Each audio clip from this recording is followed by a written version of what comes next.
In this video, I'm going to show you how to take a device that operates on battery to a device that plugs in the wall. Stay tuned. If you're a subscriber to my channel, I apologize for this not being a car video, but my wife has requested for a long time that I make this video. She thinks it's great. Anyway, here's the batteries. There's 3 batteries in this thing, double A's, okay? And if you look at the voltage of this battery, 3 batteries, 1.5 volts each, times that by 3, you get 4.5 volts. Then you need to grab yourself a cell phone charger. Typically, they're 5 volts. Let me take a picture of that. Boom, you got a 5-volt cell phone charger. Okay, we're going to be splicing and using that. Don't get too overwhelmed with what's about ready to happen. This is easy. Now, what I'm about ready to show you really only works with stationary devices, right? This thing sits on an end table. This is a Tranquil Turtle. My kids love this. This is a nightlight. Running it on batteries, the batteries would die after a month. Every month I'm replacing these batteries. Not only is that, 1, wasteful to the environment. If you care about the environment, I care about the environment. And 2, it's a pain in the butt. It takes your time, all right? And 3, it is more costly, all right? So plugging this into the wall is actually going to be cheaper than buying batteries.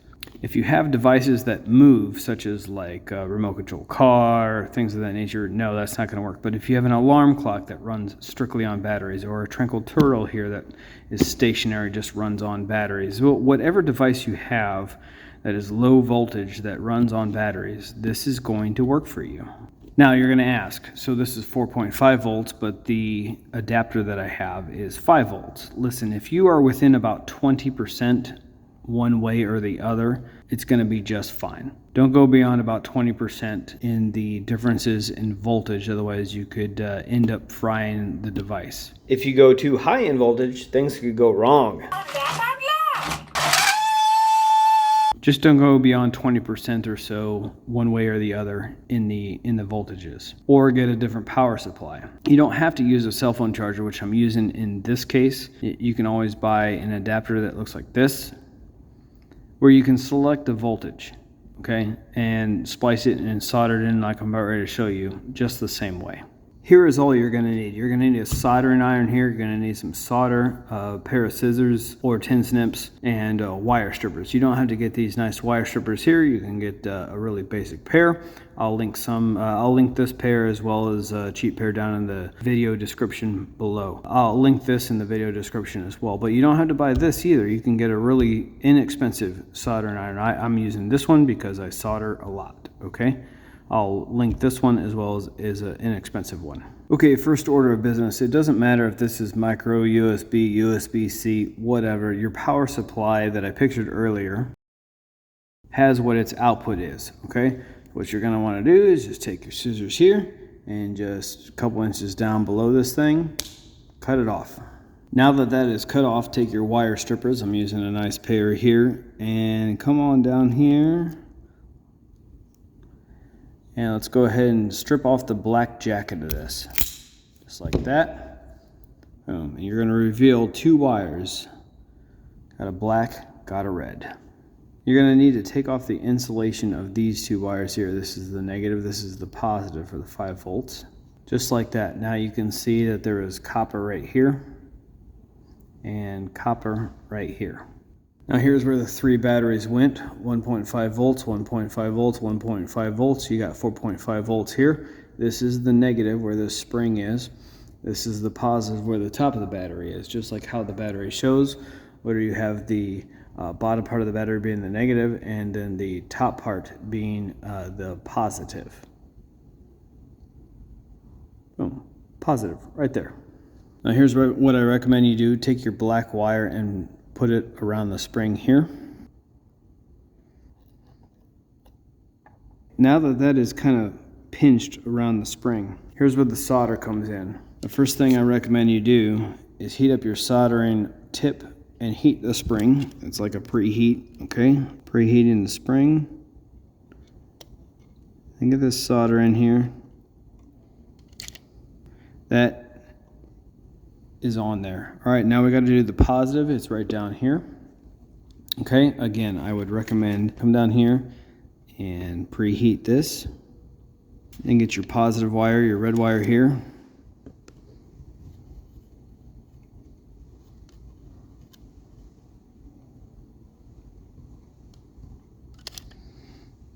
Solder that guy on, let it cool. This is really thin gauge wire. And take a minute to grab. Boom, it's on.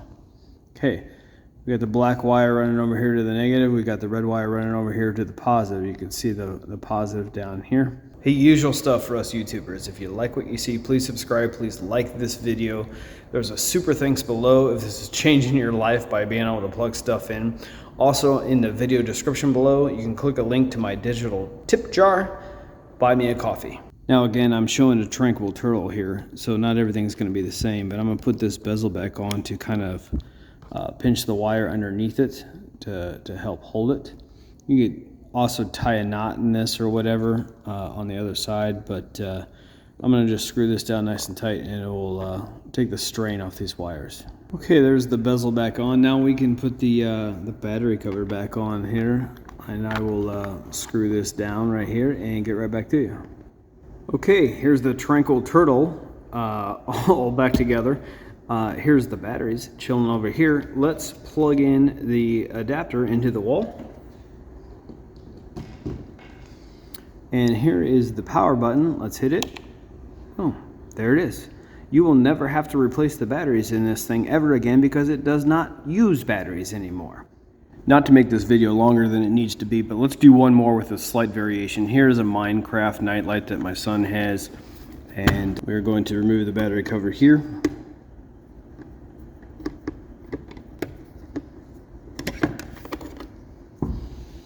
All right, batteries out. Again, this is 3 AA's, so 5 volts is going to be perfect for this. Here's the variation. Instead of using an adapter that is hardwired in here, we're using one that has a USB. All right, but it's going to be basically the same thing. You can see on here that it is 5 volts. Things like this are so low amps, there's like no motor in it, right? It's just like a light. This could even be powered off like a laptop USB port with this, okay? So here we are, here's our wire. I need the negative over here and the positive. Timeout. That's wrong. Watch this. Hey, one last thing that I want to tell you about. You got to make sure that you solder the right poles on this thing. All right, here's what I need to show you. So I was working on this, and I was moving a little bit too fast. You need to make sure that you get these wires on the right terminals. This one and this one are the incorrect ones. I need to go onto this one and this one on this device. It's because if you look at these plates here, these 2 plates here, they look like 2, but it's 1 plate. This spring and that top is 1 plate, but this plate is separate. Then over here, these 2 plates are together, that spring and that is together, but that is separate. What that means is this is where the black negative needs to go, and this is where the red positive needs to go. That's the end of the series. So it flows from here over to here, up to here, over to here, up here, and then to here finally. It doesn't flow from this way around this way. Okay, let me flip this. There it is, it's flipped around. Now I got the negative down here instead of up here, and the positive up here instead of down here. You need to pay attention to which way it flows. I should have done that. I was moving too fast, so good pointer there to make sure it works for you. Let's plug it in and check it out. There's a little switch on the back of this thing here. Boom, there's our light. Changing colors, pretty cool. All right. So once again, this can be done on just about anything. Anything that takes batteries is not going to take a lot of amps, okay? If you have something that takes a lot of amps, maybe pay attention to that, like some kind of stationary thing that has a motor in it or something and takes 6 D-cell batteries. Look how many amps it takes and get the right transformer for that. But it's still very simple, all right? And it's going to save you a lot of time, a lot of money by not buying and replacing batteries all the time. That's it. I'll catch you next time. Thanks for watching. Please like, please subscribe. Helps us out. Catch you later.